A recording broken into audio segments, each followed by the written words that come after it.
Bonyokidde olunaku olwaleero nga yo poliisi mu disitulikiti Namutumba bakanye n'omuyiggo ogw'omuvubuka Mugunzu Stephen atemeza myaka 27 egy'obukulu akakkanye ku kaana akata ak'emyaka 2 gyokka akawala n'akasobyako. Anoonyezebwa kati alira ku nsiko awangalira ku kyalo eky'Ebusenke mu South Ward mu Namutumba Town Council mu disitulikiti Namutumba.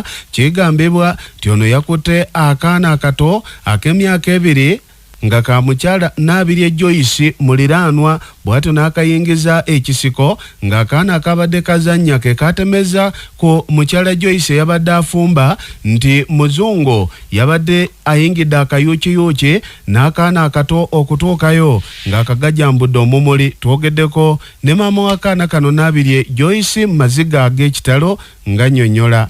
Baba w'omwana ni mpega mbira bukyala kweweta busente. Baba w'omulenzi agemye omwana wange William Chaina ne mama we Namuyango kandi ndikulya Namuyango erindi timu. Omulenzi ni muzungu Steve. Mwana ng'asirike tali kulira ng'alize akoye okujja okuba amaiso nti wakasiko bamutwaire kunjira mukwese mu kasiko mwali mukozesa n'amutuuka kunti nti muzungu fa ku mwana wange kabuuka ku mwana kakola kalumuka n'abinga kalumuka kawera mu buti nambe ndidandabira omwana wange batidi mwana wange amutuusiisa kuba mwana yinaye naibire magwamerere amwabisa kalisimanyi.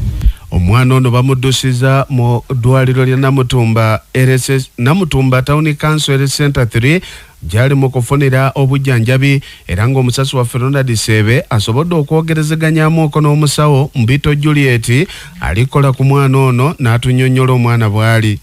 Olwaleero tufunye wano keesi eri omwana wa myaka 2 okuva ku buwambi ekyalo nga lepingibwa omusaada. So bana tulikubira abasaada omulanga n'aba bali kunwendayo mulekere okujja okukozesa ebiragalagala mulekere obebi abaana baife abakaali kwetuuka abaana abo balikosebwa ino.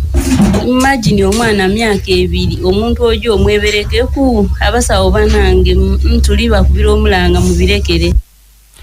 Ng'ebyo bizizza ku mabbali yo poliisi y'eruuka esibye ku kyalo ky'Ebudduuba B mu muluka ogw'Ennawaka mu gombola y'Ekumbya nga bayiikula ebyawongo ebigambibwa okuleetebwa ku kyalo kino batabani b'omugenzi Ayasi okuli Franco Yanga n'abalala nga bibadde bisuza abatuuze ku Tebuuke nga bibamazeeko emirembe. Ssentebe w'ekyalo kino eky'Ebudduuba B omwami Sabiri Asani agambye nti ebintu bino bibadde byekakaatikane ku bakazi ne bebasobyako mu ngeri etali ya bulijjo era embeera ebadde si nnungi ddala mu kitundu. Nze sabya ikyapasede wabudubuze siwano mbi olwale ndiwaire n'abataka tujja kufumulawo ebintu byali famire y'omugenzi Ayasi wano mu Budduuba B mu igomba ly'Ekumbya mu lisaza eruuka muluka gw'Enyuula nkubiriza abantu mwena okuleka okunanga nebyo okukola ebintu ebigasa abantu okukola ebintu ebigasa abantu ebimala nebireeta baza ekitundu.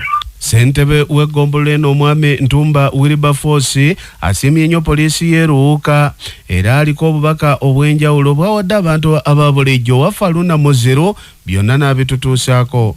Ngewoireyo nga tuli kano mu kibuga eky'Ebudduuba ng'abantu balikulerolera ebyenena ebyokola wagati w'abaana abasatu omuli Papa Franco omuli Taiko omuli Yanga nga bali kusimulawo ebyokola byaleeta.